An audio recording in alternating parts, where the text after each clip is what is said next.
Weight loss നോക്കുന്നവർക്കും healthy food അന്വേഷിക്കുന്നവർക്കും ബെസ്റ്റായിട്ടുള്ള ഒരു breakfast റെസിപ്പിയാണ്. നമ്മുടെ റവയും കുക്കുംബറൊക്കെ വെച്ചിട്ട് ഉണ്ടാക്കുന്നതാണ്. അടിപൊളിയാണ്. എങ്ങനെ ഉണ്ടാക്കാൻ നോക്കാം. അതിനായിട്ട് ഞാൻ ഒരു കുക്കുംബർ ഒന്ന് ഗ്രേറ്റ് ചെയ്തെടുത്തിട്ടുണ്ട്. നമ്മുടെ പച്ച കുക്കുംബറാണ്, അപ്പോൾ അത് കാരണം തൊലി കളഞ്ഞിട്ടില്ല. അതിലേക്ക് ഒരു അരക്കപ്പ് റവയും ആവശ്യത്തിന് ഉപ്പും ഒരു 2 സ്പൂൺ തൈരും ചേർത്ത് കൊടുത്തിട്ടുണ്ട്. തൈര് വേണമെന്നുണ്ടെങ്കിൽ ചേർത്താൽ മതി കേട്ടോ. ഇത് നല്ലോണം ഒന്ന് മിക്സ് ചെയ്യുക. കുക്കുംബറിലൊക്കെ അത്യാവശ്യം വെള്ളമുള്ളതുകൊണ്ട് തന്നെ നല്ലോണം മിക്സായി വരും.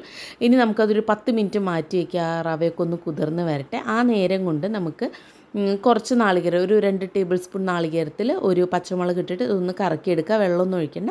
ഒന്ന് കറക്കിയെടുത്തതിന് ശേഷം ഈ ഒരു മിക്സിയിലേക്ക് ഇട്ടിട്ട് നല്ലോണം ഒന്ന് മിക്സ് ചെയ്യാം. മിക്സ് ചെയ്ത് കഴിഞ്ഞാൽ പരിപാടി കഴിഞ്ഞു. ഇനി നമുക്ക് ഇഡ്ഡലി തട്ടിൽ ഇത്തിരി എണ്ണയൊക്കെ തേച്ച് ഈ നമ്മൾ മിക്സ് ചെയ്ത് വെച്ചിട്ടുള്ളത് ഇട്ടതിന് ശേഷം, ഇത് വെള്ളത്തോടെ എല്ലായിട്ടും ഉണ്ടാവുക, അങ്ങനെ കട്ടയിട്ട് തന്നെ ഉണ്ടാവുക. ഇതിലിട്ടതിന് ശേഷം ഒരു 10-15 മിനിറ്റ് നമുക്ക് ആവി കയറ്റിയെടുക്കാം. നല്ല അടിപൊളി ഒരു ബ്രേക്ക്ഫാസ്റ്റ് ഓപ്ഷനാണ്.